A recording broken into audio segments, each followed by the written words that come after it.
Hello दोस्तों, हमारे JMS channel पर आपका स्वागत है। जैसा कि आप देख रहे हो, एक्सरसाइज 1.1 के हमने चैप्टर के बारे में समझा दिया था और 1.1 के हमने यहाँ तक क्वेश्चन करा दिए थे। पहले के तीनों क्वेश्चन करा दिए थे। आज हम क्वेश्चन करेंगे दूसरा, तीसरा, चौथा और पाँचवा। ठीक है, तो दूसरा क्वेश्चन देखिए। दर्शाए कि कोई भी धनात्मक विषम पूर्णांक 6q+1 या 6q+3 या 6q+5 के रूप का होता है, जहाँ q कोई पूर्णांक है। ठीक है, किसकी बात कर रहा है? धनात्मक विषम पूर्णांक की। तो चलते हैं, तो क्वेश्चन नंबर 2 को करते हैं। ठीक है दोस्तों, तो हम यहाँ मानेंगे विषम धनात्मक विषम पूर्णांक की बात कर रहा था, तो हम मानेंगे माना ए एक विषम पूर्णांक है। माना ए एक विषम पूर्णांक है जो बी से जो क्या है, 6 से बड़ा है। क्या है? जो 6 से बड़ा है। अब आप सोच रहे होंगे कि 6 कहाँ से आ गया, तो हमें क्वेश्चन में दिया हुआ था 6q+1 6q+3 सबके मल्टीपल में 6। देखो ये हमारा 6 क्या है? भाज्य बराबर भाजक, भाजक गुणा भागफल प्लस शेषफल। तो भाजक हमारा 6 ही तो है यहाँ पे। तो ये 6 बी की जगह तो दे रखा है। अरे यहाँ पे 6 वो ए बराबर BQ+R था ना यूक्लिड विभाजन पर में, तो बी की जगह कितना दे रखा है? मुझे 6 दे रखा है, तो मैंने यहाँ बी के 6 उठा लिया। ठीक है, तो जो 6 से बड़ा है। अब भाजक तो इससे बड़ा होगा नहीं, होगा भाजक से, जो बी से बड़ा है।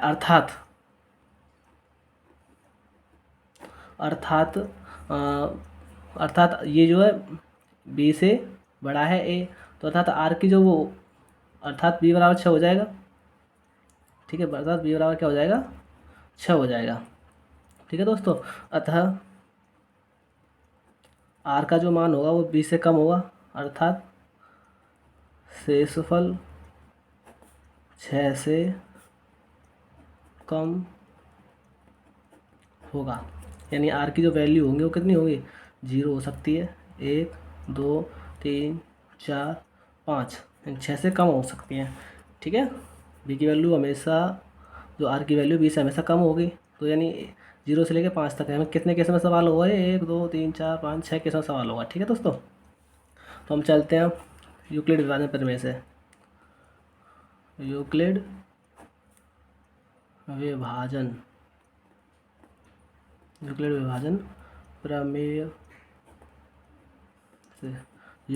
प्रमेय से यूक्लिड विभाजन प्रमेय क्या थी?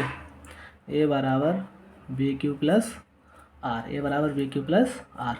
तो हम करते हैं। ठीक है दोस्तों, तो केस फर्स्ट की बात करें। केस फर्स्ट, तो मैं आर बराबर पहले 0 रखूँगा। आर बराबर 0 रखने पर, ठीक है दोस्तों, तो ए तो हमारा ए ही है। ए बराबर बी की जगह कितना रखना है? मुझे 6 रखना है। मल्टीपल में क्यू है ये, प्लस आर की वैल्यू कितनी रखनी है? वो 0। यदि मैं 6q में 0 जोड़ूँगा तो 6q आ जाएगा। ये क्या है? मेरा एक सम है। क्या है? सम। अब आप कैसे कह रहे होंगे 6q सम संख्या कैसे हो गई? यदि q कोई भी पूर्णांक हो, क्या हो? चूँकि यहाँ लिख दो, चूँकि में, चूँकि q कोई भी पूर्णांक हो, q कोई भी पूर्णांक हो, q कोई भी पूर्णांक हो, चूँकि q कोई भी पूर्णांक हो, q कोई भी पूर्णांक हो और उसे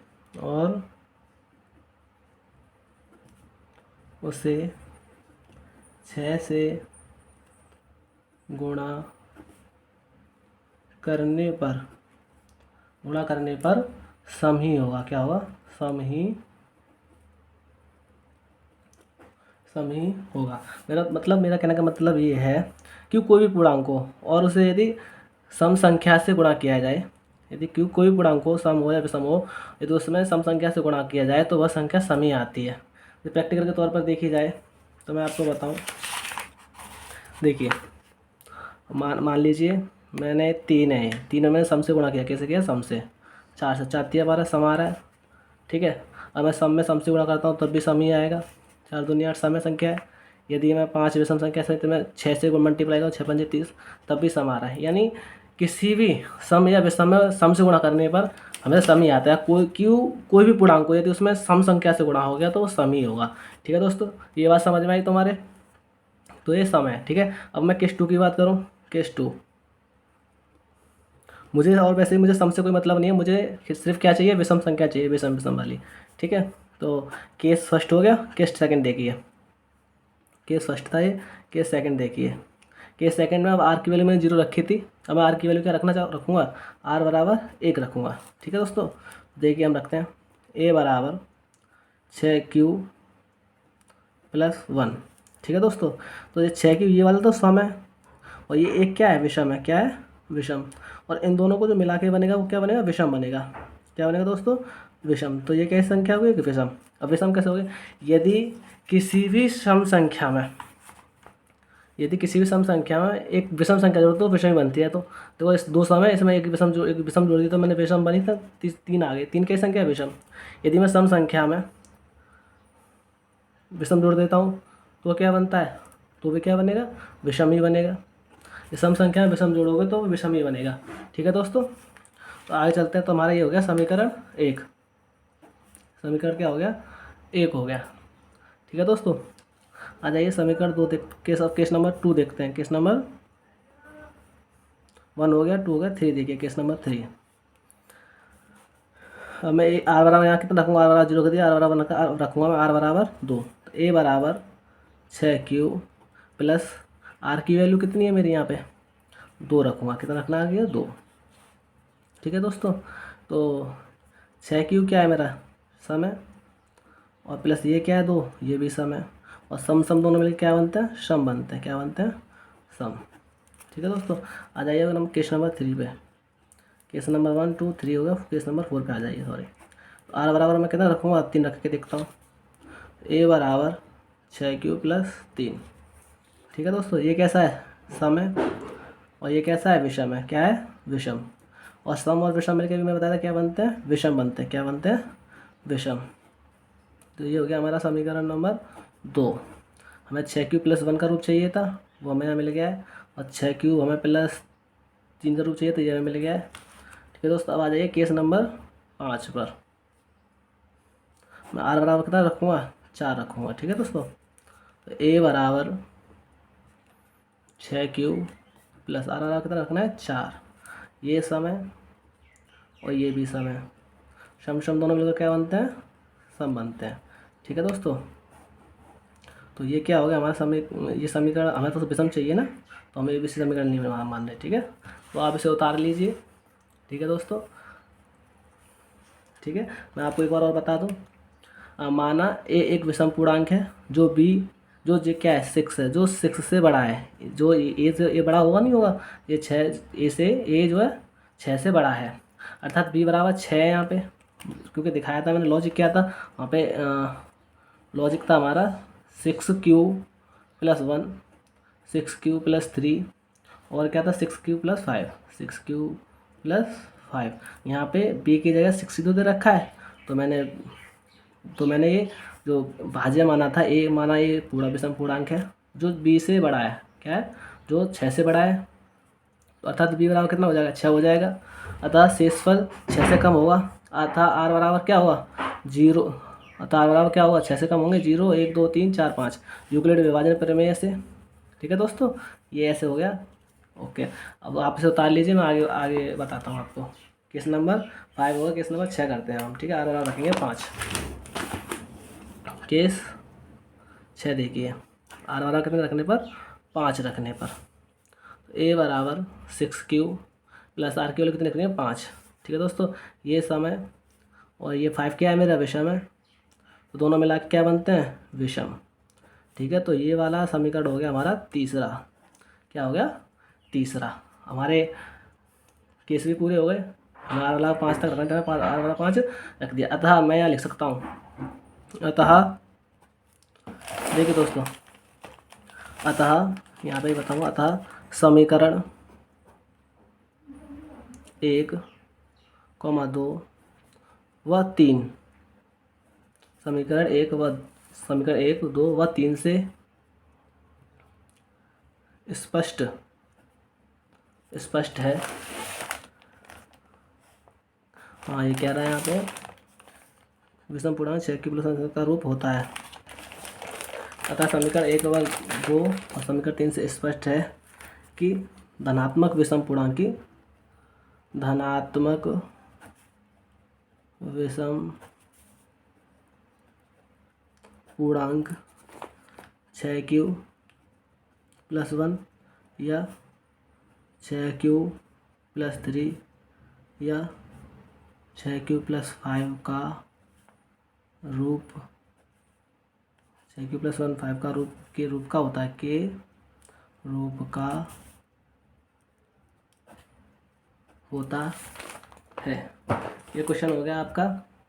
ठीक है दोस्तों, ये लैंग्वेज आपको कुछ नहीं इस क्वेश्चन में से मिल जाएगी जब आप ये समीकरण 3 निकाल लो। अतः समीकरण 1 और 2 व 3 से स्पष्ट है कि विषम धनात्मक, यहाँ से उठा लेना कि धनात्मक विषम पूर्णांक 6q+1 के रूप का होता है। बस हो गया। ठीक है दोस्तों, अब हम बात करते हैं अगले क्वेश्चन की बात करते हैं। अगला क्वेश्चन क्या था? तीसरा वाला कि किसी परेड में 616 सदस्यों वाली एक सेना, यानी सेना क्या मतलब आर्मी की टुकड़ी को 32 सदस्यों वाले एक आर्मी बैंड के पीछे मार्च करना है। दोनों समूहों को समान संख्या वाले स्तंभों में मार्च करना है। उन स्तंभों की अधिकतम संख्या क्या है जिसमें वे मार्च कर सकते हैं, जिसमें वे क्या कर सकते हैं? मार्च कर सकते हैं।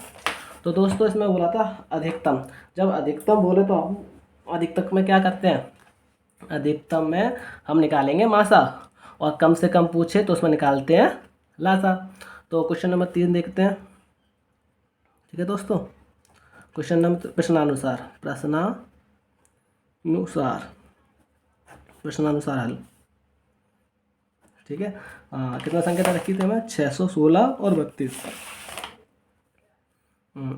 HCF 616 व 32 का हमें निकालना है। ठीक है दोस्तों, यही क्वेश्चन में दे रखा है, तो अब हमें हल करेंगे। ठीक है, तो 616 बड़ा है 32 से। ठीक है, 616 क्या है? बड़ा है 32 से। ये हमारा क्या हो जाएगा? ए हो जाएगा। ये हमारा क्या हो जाएगा? बी हो जाएगा। तो यूक्लिड विभाजन प्रमेय से यहाँ लिखो, यूक्लिड विभाजन प्रमेय। तो यूक्लिड विभाजन प्रमेय से यूक्लिड विभाजन क्या थी हमारी? ए बराबर BQ+R। ठीक है दोस्तों, तो यहाँ डालो केस फर्स्ट क्या कहता है कि ए कितना हमारा 616, यानी बड़ी वाली संख्या छोटी वाली संख्या से कह देना, भाग दे दो यहाँ पे। ठीक है, समझ में आ रहा है आप सभी के? 616 में भाग देना है छोटी वाली संख्या से, 32 से भाग दो। तो 32 का पढ़ा ऐसे पढ़ो 61 से ज़्यादा, 32 दूनी कितना हो जाएगा? 14 ज़्यादा हो जाएंगे। तो एक बार क्या 32 एकन 32 था, 11 से 2 गए 9 बचे, यहाँ कितने गए? 5, और 5 में 3 गए 2। 32 के बाद 29 में नहीं जा रहा तो क्या करेंगे? 6 उतार लेंगे। अब 32 का फाड़ा ऐसे पढ़िए कि 296 से ज़्यादा ना जाए। 32 में मैं कितने से मल्टीप्लाई करूँ कि 296 से ज़्यादा ना जाए? 9 से करके देखता हूँ। ठीक है, 9 दूनी 18 की 8, हाथ से लेंगे 1, 9 3 27 और 1 28, कितना हो गया? 288, जो कि इससे कम है। 10 बार पढ़ूंगा तो 10 बार तो खैर जाते नहीं, 9 बार जाएगा। कितनी बार जाएगा? 9 बार। तो 288 हो गए। यहाँ से डालिए 16 में से 8 गए, 8 बचे, यहाँ करेंगे 8 में से 8 गया कुछ नहीं, 2 में 2 गया कुछ नहीं, तो कितना शेष बचा है? 8। तो भाज्य बराबर, भाजक कितना है मेरा? 32, भाजक गुणा भागफल और प्लस शेषफल। ठीक है दोस्तों, अब मैं केस 2 की बात करूँ। केस 2, तो केस 2 क्या कहता है? अब उस यहाँ पे बड़ी वाली संख्या में छोटी वाली संख्या से भाग देंगे, तो यहाँ पर हमारा भाज्य क्या हो जाएगा? 32। तो 32 में मैं यदि 8 से भाग दूंगा, ठीक है, बड़ी वाली संख्या में छोटी वाली संख्या तो भाग देते हैं। 8 चौक 32, कुछ नहीं बचा, 4 बार गया। तो भाज्य बराबर, भाज्य कितना था मेरा? 8 था। भाज्य बराबर भाजक गुणा भागफल, भागफल कितना है मेरा? 4, और प्लस शेषफल कितना है? 0। ठीक है दोस्तों, शेषफल क्या है मेरा? 0। तो और जो 0 के सामने होता है वही क्या होता है? उसका HCF हो जाता है। तो यहाँ हम लिखेंगे अतः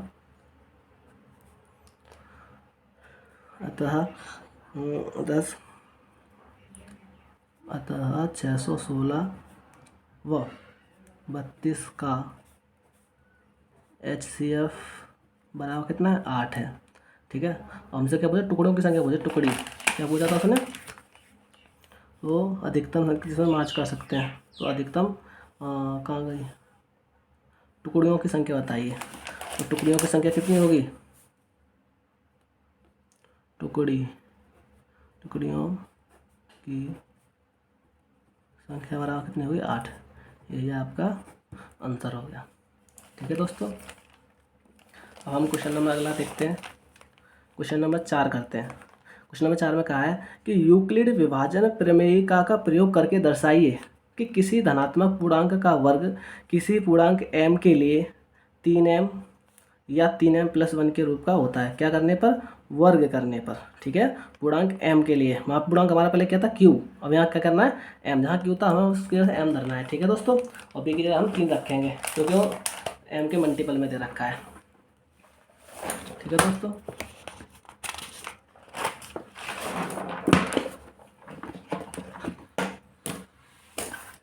तो दोस्तों हम मानेंगे, माना पूर्णांक a के लिए, माना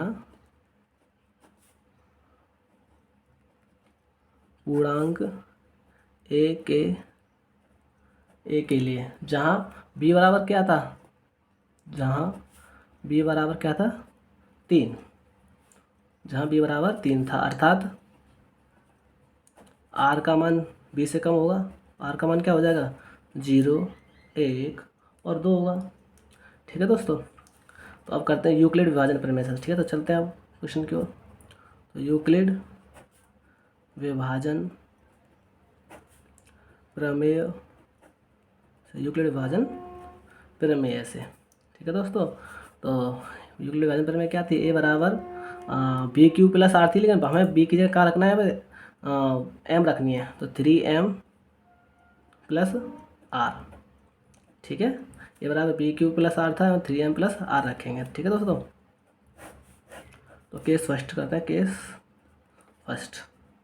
r बराबर मैं क्या रखूँगा, पहले 0 रखूँगा। तो a बराबर 3m + r की वैल्यू कितनी हो जाएगी 0, तो a बराबर 3m हो गया। ठीक है, अब वो कह रहा था वर्ग करने पर, क्वेश्चन में कहा है था वो वर्ग करने पर, तो ना लिखेंगे हम दोनों पक्षों का वर्ग करने पर। क्या करने पर, दोनों पक्षों का वर्ग करने पर, on taking square both side.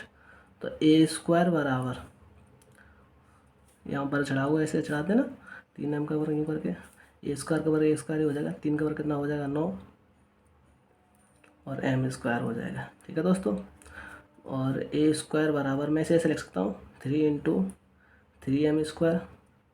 कोई फ़र्क पड़ेगा, क्योंकि मुझे जो रूप लाना है वो इसका लाना है, 3m का, 3m+1 का रूप लाना है। ठीक है दोस्तों, हम वही करते हैं, a² बराबर 3 × यहाँ मान लूँगा, माना 3m² बराबर मैं मानता हूँ कैपिटल M। ठीक है, मान लिया, वहाँ 3m² बराबर m मान लिया मैंने, तो a² बराबर कितना हो जाएगा 3m हो जाएगा। ठीक है, ये हो गया हमारा समीकरण 1। 3m का रूप निकला है, अभी हमें 3m+1 का और निकालना है। केस सेकेंड, अब r बराबर क्या रखेंगे हम, r बराबर 1 तो 0 तो रखते हैं, रखेंगे r बराबर 1 रखने पर, तो a बराबर 3m+1। ठीक है, दोनों पक्षों का वर्ग कर दो, दोनों पक्षों का वर्ग करने कर दीजिए, तो a का वर्ग बराबर 3m+1 का वर्ग। ठीक है दोस्तों, तो ये हो जाएगा a² बराबर, अब देखिए यहाँ पे a + b का फॉर्मूला बन रहा है, a + b का होल स्क्वायर। तो मैं ये a की जगह ये दे रखा है और b की जगह ये दे रखा है, तो मैं इसे खोलता हूँ a + b के होल स्क्वायर में, तो a², तो ये कितना हो जाएगा 3 × 3 = 9 m² हो जाएगा, a² 3 × 3 = 9 m² प्लस b², ये 9 है। ठीक है दोस्तों, हाँ, a² प्लस b² प्लस के 2ab, 2a और b। ठीक है दोस्तों, तो a² बराबर ये हो गया 9m² प्लस 3 दूनी 6, 6 × 6, तो मैं 6m पहले लिख ले रहा हूँ, 6m, और ये वाला प्लस का 1 यहाँ लिख दिया मैंने। कोई दिक्कत, यहाँ तक आपको कोई दिक्कत नहीं होनी चाहिए। ठीक है दोस्तों, तो ए स्क्वायर बराबर, मैं इसे वैसे ही लिख लेता हूँ जैसे अभी मैंने लिखा था। तो मैं इसे ऐसे लिख सकता हूँ 3 × 3m² प्लस, इसे मैं ऐसे लिख सकता हूँ 3 × 2m+1। ये आपको समझाने के लिए कर रहा हूँ मैं, ठीक है दोस्तों। तो ए स्क्वायर बराबर, इसमें कॉमन क्या आ रहा है, देखो 3 इसके पास भी है, 3 इसके पास भी है। मैं वैसे भी ले सकता था बट आपको मैंने समझाने के लिए ऐसे लिख दिया है, ठीक है। तो 3 कॉमन ले लिया मैं, यहाँ क्या बचा 3m² प्लस यहाँ से 3m² बचा। तो 3 कॉमन लेते हैं, यहाँ से 3 गया था 2m बचा और प्लस के 1 दोस्तों, ठीक है। तो मैं मान लूँगा या माना, देखिएगा दोस्तों मैं क्या मान रहा हूँ, माना 3m² प्लस 2m बराबर कैपिटल M मान ली मैंने। तो ए स्क्वायर बराबर इसकी जगह 3 और इसकी पूरी की जगह मैं m धर दूँगा m+1, ठीक है दोस्तों। ये हो गया हमारा समीकरण 2, 3m+1 का रूप हो गया। अब वो केस 3 करते हैं, केस क्या करते हैं, केस 3। r बराबर कितना रखेंगे हम, 2 रखेंगे r बराबर, ठीक है। तो a बराबर 3m+2, यहाँ पे भी दोनों पक्षों का वर्ग कर दो, दोनों पक्षों का वर्ग करने पर तो कर दीजिएगा a का वर्ग बराबर 3m+2 का वर्ग। चलो हम वहाँ पे करते हैं आगे, ठीक है दोस्तों। तो ए स्क्वायर हो जाएगा ए स्क्वायर का वर्ग और उसमें वहाँ क्या 3m+2 का वर्ग। तो a + b का होल उसका ये भी बन रहा है। तो 3 क्या था 3m, एक बार लिख लेते हैं पहले, ठीक है, यही तो था। तो इसे खोलो ए स्क्वायर बराबर a + b का होल स्क्वायर में खोलो इसे 3 का वर्ग 9m² a square plus b का वर्ग 2 का वर्ग 4 हो गया प्लस 2ab, 2ab, ठीक है दोस्तों, 2ab आ गया। ए स्क्वायर बराबर इसे हम ऐसे लिख सकते हैं 2m² प्लस 2 × 6 = 6 × 2 = 12m। क्या मैं इसे पहले लिख सकता हूँ 12m + 4, यहाँ तक कोई प्रॉब्लम नहीं होनी चाहिए, ठीक है दोस्तों। तो ए स्क्वायर बराबर मैं इसे ऐसे लिख सकता हूँ दोबारा 3 × 3m² प्लस 3 × 4 = 12 होते हैं, इसे ऐसे लिख लिया और इसको 3 + 1 में तोड़ लिया। कोई प्रॉब्लम है यहाँ तक, वो तो ऐसे ही लिखा रहेगा, 3 और 1 4 भी होता है, ऐसे लिख लिया, ऐसे लिख कोई बात नहीं, ठीक है। तो यहाँ पे अब मैं कॉमन लूँगा ए स्क्वायर बराबर, इसमें क्या कॉमन आ रहा है 3 कॉमन आ रहा है, 3 कॉमन लीजिए। तो यहाँ क्या बचा 3m² प्लस ये 3 बाहर चले गए, यहाँ 4m बचा प्लस यहाँ 3 बाहर चले गए। तो यहाँ क्या बचा 1 बचा, नहीं बचा, और ये वाला प्लस के 1। कॉमन लेने का मतलब होता है भाग देना किसी भी संख्या में, ठीक है दोस्तों, जैसे हम हिंदी में वेनेस्ट बोलते हैं। तो ए माना, तो यहाँ मैं मान लूँगा माना 3m² प्लस 4m प्लस के 1 बराबर कैपिटल M मान लिया मैंने। तो ए स्क्वायर बराबर 3, इस पूरी की जगह क्या रख दूँगा मैं m रख दूँगा 3m+1। ये हो गया हमारा समीकरण 3। अब यहाँ लिखिए अतः समीकरण 1, 2 व 3 से स्पष्ट है कि, अपनी तरफ से कुछ नहीं लिखना, यहाँ से देख क्वेश्चन में से लिख दीजिए स्पष्ट है कि किसी भी धनात्मक पूर्णांक का वर्ग, किसी भी धनात्मक पूर्णांक का वर्ग, किसी भी धनात्मक पूर्णांक का वर्ग, किसी धनात्मक पूर्णांक का वर्ग किसी पूर्णांक m के लिए, किसी पूर्णांक m के लिए 3m या 3m+1 के रूप का होता है, के रूप का होता है, ठीक है दोस्तों। ये हो गया आपका क्वेश्चन नंबर 4 पूरे कंप्लीट। अब करते हैं हम क्वेश्चन नंबर 5 को, ठीक है दोस्तों। मुझे उम्मीद है कि आपको क्वेश्चन नंबर 4 पूरी तरह समझ में आ गया होगा। अब हम करते हैं क्वेश्चन नंबर 5 की ओर चलते हैं, ठीक है दोस्तों। गर्मी आज कुछ ज़्यादा हो रही है, ठीक है दोस्तों। तो क्वेश्चन नंबर 5 में करते हैं। अब देखिए क्वेश्चन नंबर 5 क्या कह रहा है, यूक्लिड विभाजन प्रमेयिका का प्रयोग करके दर्शाइए कि किसी धनात्मक पूर्णांक का घन क्या है, घन बोल रखा है। घन 9m+1 या 9m+8 के रूप का होता है। अब यहाँ पे भी कितना दे रखा है इसने, 9 दे दिया, फिर 3 था, अब 9 दे दिया। लेकिन अब मैं इसको 9 रखता हूँ, ठीक है, और बोल रहा है घन करने के लिए, तो मैं इसका घन भी करूँगा, समझ रहे हो। तो घन घन भी करूँगा, 729 बहुत ज़्यादा हो जाएगा, मल्टीपल में तोड़ना पड़ेगा। तो मैं एक काम करता हूँ, देखो 9 का वर्ग 9 का क्यों करते हैं, तब भी वो 9 मल्टीपल में आएगा। 9 का क्यों कितना होता है, 729 होता है, तब भी मल्टीपल में आ रहा है, 9 आ नहीं आ रहा है। और वर्ग करूँगा 9 में कैसे, तो भी मल्टीपल में आ रहा है, ठीक है। तो मैं 9 की जगह 9 ना मान करके मैं 3 मानूंगा, क्या मानूंगा, 3, क्योंकि 3 का वर्ग 9 होता है, 9 आ रहा है। और 3 का क्यों करूँगा तो 27 आ रहा है, नहीं यार, 9 3 27, 9 मल्टीपल में आ जाएगा अपने यहाँ पे ऑलरेडी, ठीक है दोस्तों। तो मैं यहाँ पे मानूंगा माना। तो मानने में भी बच्चों बहुत ज़्यादा दिक्कत होती है, क्या माना जाए, ठीक है। तो यहाँ पे क्वेश्चन में देख लो, सीधे सीधे दे रखा है कि यूलर विभाजन प्रमेय का प्रयोग करके दर्शाइए कि धनात्मक पूर्णांक, क्या है, धनात्मक पूर्णांक, बस हो गया। तो माना धनात्मक पूर्णांक ए है, माना धनात्मक पूर्णांक ए है या ए के लिए, ठीक है, पूर्णांक ए है या ए के लिए। बात एक है, जहाँ बी बराबर में कितना मानूंगा, 3 मानूंगा, अर्थात आर का मान क्या हो जाएगा, अर्थात आर का मान इससे कम होगा, 0 1 और 2 होगा, ठीक है दोस्तों। आर का मान 0 से कम होता है, क्योंकि हमने बताया था कि आर का मान 0 से क्या होना चाहिए, बड़ा होना चाहिए। आर का मान क्या होना चाहिए, 0 हो या 0 से बड़ा हो, ठीक है दोस्तों। और बी से क्या होना चाहिए, आर का मान छोटा होना चाहिए, ठीक है। ये एक कंडीशन थी जो अप्लाई हर जगह करनी है हमें, ठीक है दोस्तों। अब चलते हैं यूक्लिड विभाजन प्रमेय से, यूक्लिड विभाजन प्रमेय से।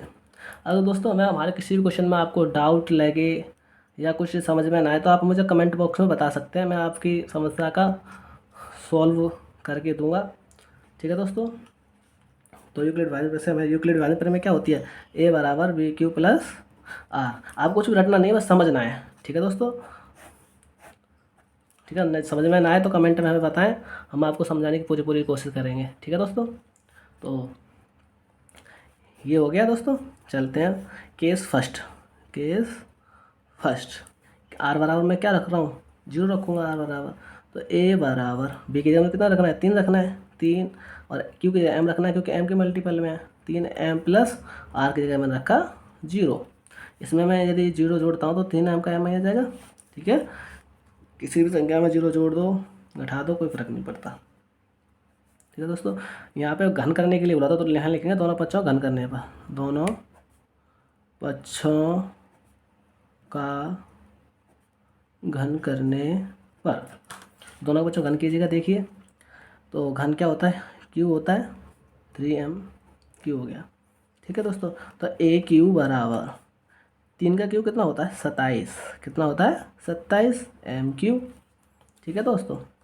मैं हम इसको ए क्यू बराबर, ठीक है दोस्तों, देखिए समझिएगा, ए क्यू बराबर ऐसे मैं ऐसे लिख सकता हूँ, 9 तिया 27 होता है, तो 3m² लिख लिया मैंने, कोई प्रॉब्लम है, इसका मल्टीप्लाई करूँगा तो 27 ही आ जाएगा। तो मैं माना, यहाँ मैं मानूंगा, माना 3m³ बराबर मैं मान लिया m, ठीक है। तो मैं 3m³ की जगह पूरी की जगह m रख दूँगा, तो ए क्यू बराबर 9m हो जाएगा, ठीक है दोस्तों।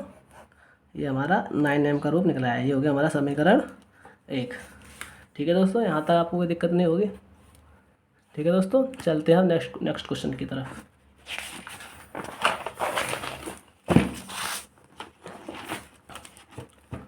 ठीक है दोस्तों, आर बराबर में 0 रखा था, अब क्या रखेंगे, आर बराबर 1।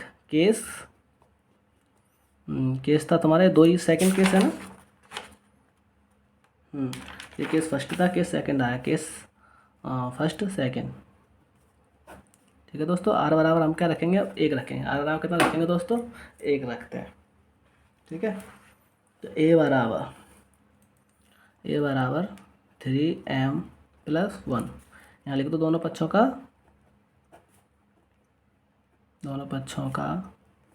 घन करने पर। कुछ नहीं है इन क्वेश्चनों में, आप थ्योरी देख के डर जाते हो, बट बहुत ही ईजी क्वेश्चन है, आप बस एक बार समझ लीजिए, फिर तो ऐसे ही सॉल्व कर दो, देखते ही क्या है। ठीक है, दोनों पक्षों का घन कीजिए, ये हो गया, ये हो गया। ठीक है दोस्तों, तो ए क्यू बराबर, अब देखिए 3m+1 यानी a+b का होल क्यू बन रहा है। इसके लिए आपको a+b का होल क्यू होना याद होना जरूरी है। ठीक है, तो मैं लिख देता हूँ, चूँकि a+b का होल क्यू बराबर a क्यू+b क्यू प्लस के 3ab कोष्टक में a+b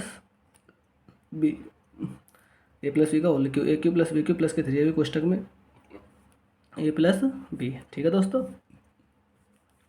तो इसे खोल दो, इसी में रख दो, यानी ए क्यू, यानी ए की जगह मुझे ये रखना है और बी की जगह मुझे 1 रखना है। ठीक है, एक जगह मैं एक रखूँगा तो इसका क्यू करना पड़ेगा मुझे। तो 3 का क्यू कितना होता है 27 m³ a cube plus b cube, 1 का क्यू 1 ही होता है, a cube plus b cube plus के 3ab और कोष्टक में a+b हो गया दोस्तों। तो ए क्यू बराबर, ठीक है, a cube plus b cube plus के 3, जो फॉर्मूला में है ये वाला, ए की जगह ये वैल्यू आ गई, बी की जगह ये वैल्यू आ गई और ये ए क्यू प्लस बी की जगह दिया, कुछ नहीं है, बस फॉर्मूला में रखा है मैंने। ठीक है दोस्तों, तो चलते हैं अब हम आगे क्वेश्चन की ओर। तो इसे मैं ऐसे लिख लो 27 m³ अभी तो यूँ ही 1 के 1 प्लस 3 3 का 9 1 9 m हो जाएगा और 3m+1। मैं आपके लिए एक एक लाइन लिख रहा हूँ ताकि आपको समझ में आ जाए।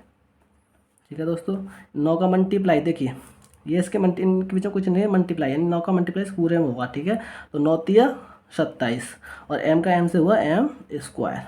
ऐसे ही 9m का मल्टीप्लाई x करेंगे तो प्लस हो जाएगा, ये प्लस ये plus plus plus plus 9m। ठीक है दोस्तों, अब इसे ऐसे लिख लीजिए ए क्यू बराबर 27 m³ ये वाला मैं आगे ले आता हूँ पहले दोनों, 27m² प्लस 9m, ये प्लस के बना गए पीछे, इसे और लिख लीजिए। अब वैसे 9 के मल्टीप्लाई तोड़ना है तो 9 तिया 27 m³ प्लस 9 तिया 27 m² प्लस ये तो 9m है ही है प्लस के 1। तो ए क्यू बराबर, इसमें से 9 कॉमन ले लीजिएगा तो क्या बचेगा 3m³ प्लस 9 तो चलेगा बाहर 3m², ये 9 बाहर चले गए, m बचे। ठीक है, और प्लस के 1 और यहाँ मैं मानूंगा, माना क्या मानूंगा, इसके पूरे के बराबर मैं क्या मान लूँगा m और इसकी जगह पूरे के m धर दूँगा। तो 3m³ plus 3m² plus m is equal to m, मैंने इसके पूरे के बराबर मैंने कैपिटल M मान लिया। ठीक है दोस्तों, और इसकी जगह पूरे की जगह मैं m रख दूँगा। तो ए क्यू बराबर 9m+1, ये हो गया समीकरण आपका सेकेंड। हमने समीकरण पहला माना था। ठीक है दोस्तों, ये हो गया हमारा समीकरण 2। अब चलते हैं केस 3 पर। केस 3 के आर बराबर हम क्या रखेंगे, आर बराबर 1 रख दिया। अब क्या रखेंगे हम, आर बराबर 2 रखने पर तो क्या हो जाएगा, ए बराबर 3m प्लस आर की जगह कितना रखना 2। हमने रखा तो दोनों पक्षों का घन करने पर, दोनों पक्षों का घन करने पर। ठीक है दोस्तों, तो घन कर दीजिएगा, ए क्यू बराबर 3m+2 का घन, मैंने ए प्लस बी का होल क्यू आपको बता ही दिया है। ठीक है, तो मैं डायरेक्ट कर दे रहा हूँ, ए क्यू बराबर ए प्लस बी का whole cube, a cube plus b cube 2 का cube, a cube plus b cube plus के 3ab यानी 3ab यानी 3 दूनी 6 और 6 तिया 18, कितना हो जाएगा 6 तिया 18m 3ab। ठीक है दोस्तों, और कोष्टक में a+b।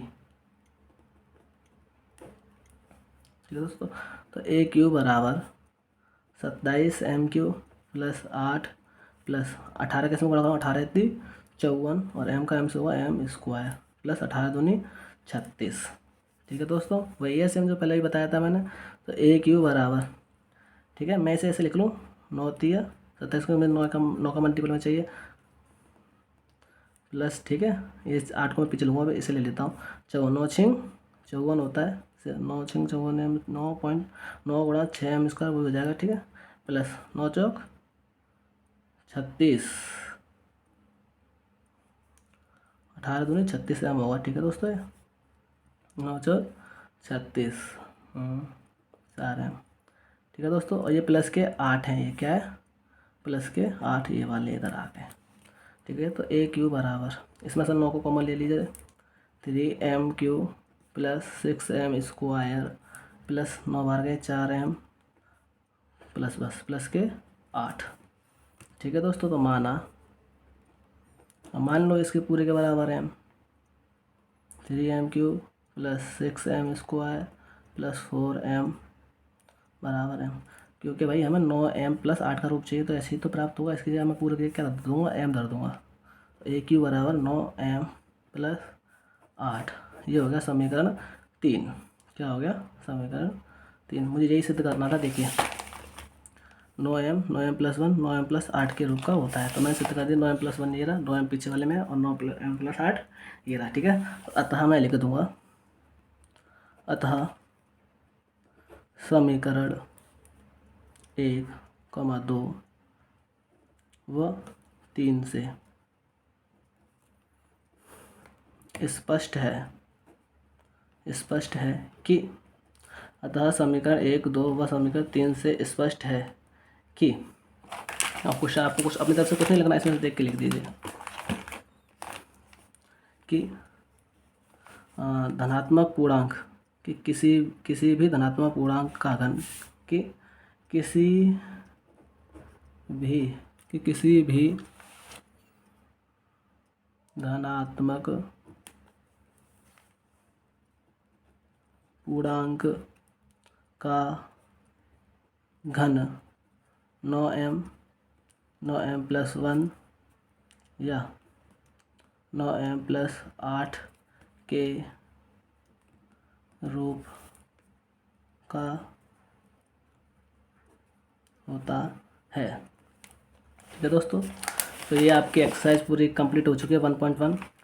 यदि आपको हमारी वीडियो अच्छी लगे तो लाइक करना, कमेंट करना और अपने सभी दोस्तों को शेयर करना, ताकि वो भी कुछ सीख सकें। ठीक है दोस्तों, और मुझे यदि आपको कोई प्रॉब्लम हो, यदि कोई क्वेश्चन समझ में ना आया हो, तो मुझे कमेंट में बता दें, मैं आपको उस क्वेश्चन को पूरी तरह समझाने की कोशिश करूँगा। ठीक है, तो धन्यवाद हमारी पूरी वीडियो को देखने के लिए। Thank you very much.